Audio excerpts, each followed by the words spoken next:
Hello again, welcome back to the News Hour. Let's have a look at our review of some of the newspaper headlines from around the world. These are the stories we're going to be looking at today. So first off, we're going to be checking out the Miami Herald, which reports on the huge spike of coronavirus cases in the state of Florida. Over 10,000 cases reported in one day. That's today, breaking a new single-day record. The state had begun to reopen. It's now backtracking on that decision, and the beaches are set to be closed over Independence Day week. Then we're going to head over to France in the wake of George Floyd's murder by police in Minneapolis and the Black Lives Matter protests it sparked. Many countries reflecting on the atrocities committed in their colonial past. The French newspaper Le Monde reports some street names across the country will be renamed to commemorate African war heroes who fought alongside the French during the Second World War.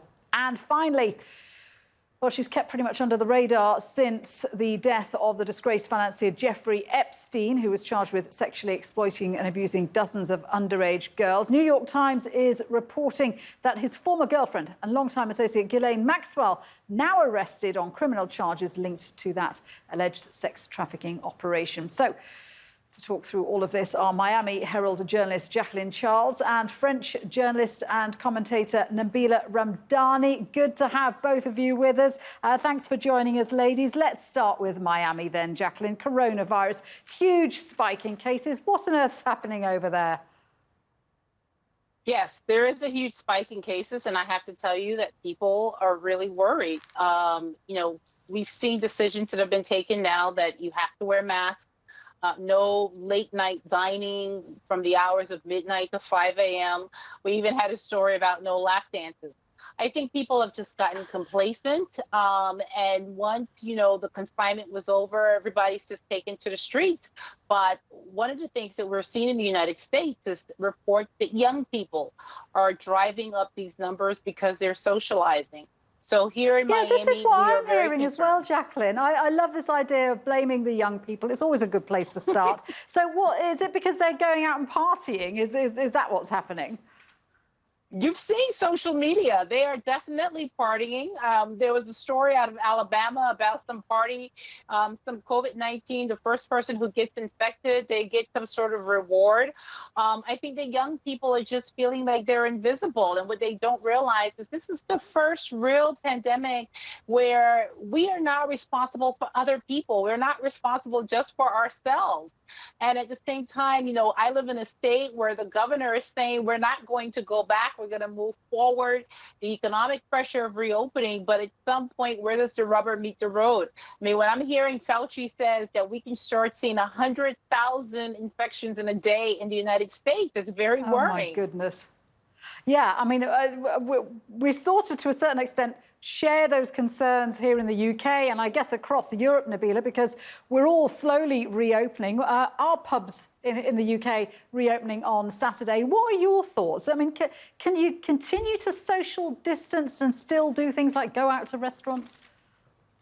Well, I think, first of all, it doesn't surprise me at all that large swathes of America, including parts of Florida, Texas and California, have been effectively forced back into lockdown. There have been numerous cases of people being in denial effectively about COVID-19 across the country, and the Trump administration has been very slow in implementing appropriate measures. And this is particularly so in areas where people have an ideological view about American freedom that can see basic health advice discounted as being an attack on American freedom. And Trump himself has only just started to see the advantages of face masks. For example, he said that he has been wearing one recently. Now, the population in the country, the size of America, is a lot harder to regulate than European ones, especially when there is such an emphasis on movement. Americans spend half of their lives on the freeway, and attempts to ground them down are very difficult indeed. And as in other countries, one of the biggest problems, and Michelle said as much, that America's facing is young people congregating at bars and beaches and effectively is spreading this because young people maybe don't take it as seriously as everyone else? I mean, Jacqueline, I know that Florida does tend to have a higher proportion of older, more elderly residents, so perhaps that's a particular concern. But is it because younger people, they don't seem so affected, therefore they're not taking it as seriously? I think that with this generation, they're just thinking, you know what, if I get it, no big deal, I'll live. I think a lot of it also is in the messaging. I mean, unfortunately, and it's not just the United States, but when we look around the globe, in a lot of places that the population has received mixed messaging or not a clear message. So look, we have countries today that are reopening their borders and their numbers are still going up. Now, we've seen here, and I've written about this, the reaction to the United States, in particular Florida, with their numbers, and they're tightening these protocols for testing, which we know is not a safe proof of anything. But again, I think that it's in the messaging, and the messages that young people are hearing is that if I get COVID, okay, I'll survive. But, you know, yes and no. OK, let's move on to France. Streets and squares in Paris to be named after 100 Africans who fought for France in World War II. I kind of like this idea, Nabila. What do you think? Well, given the current global climate, the French are clearly trying to make up for their very racist colonial past and naming streets and squares after 100 Africans who fought for France in the Second World War is some kind of start.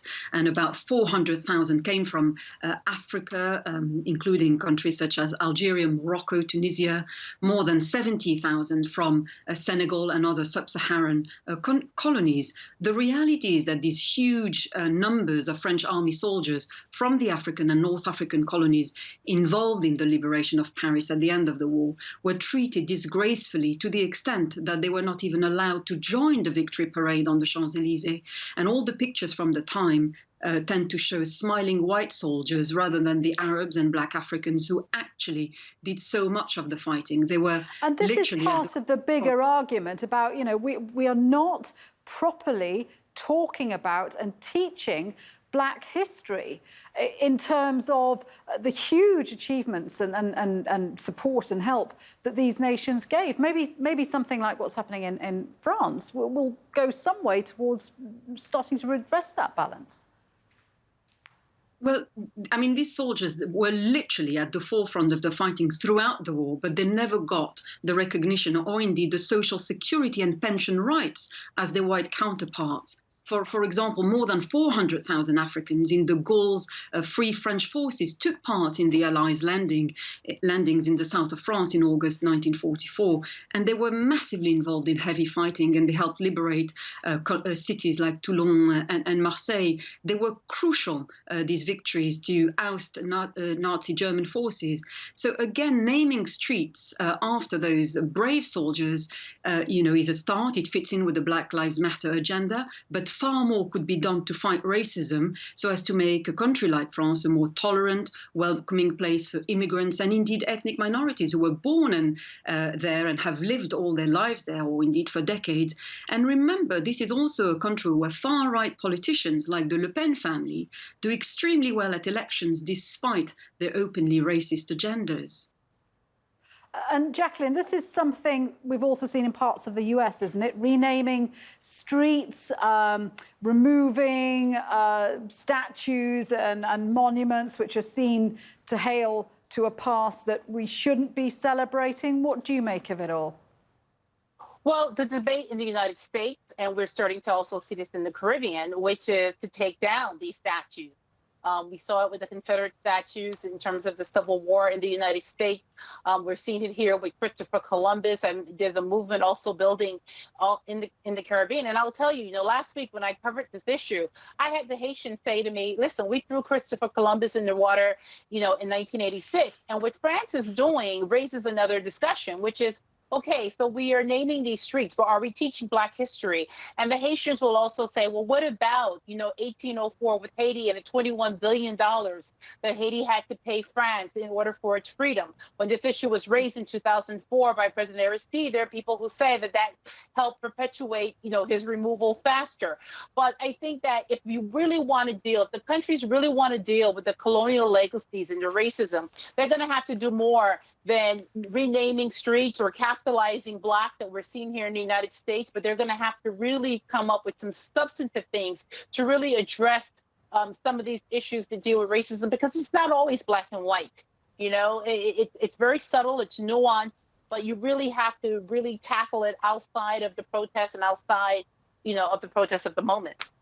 Yeah, and hopefully that is happening. Let's talk about something that's happening today. The longtime associate of Jeffrey Epstein arrested for helping him to entice, groom and abuse underage girls. I mean, Nabila, let me start with you, because you look at this story and the accusations against a woman who has helped a man allegedly abuse not only other women, but underage girls. It just defies belief, doesn't it?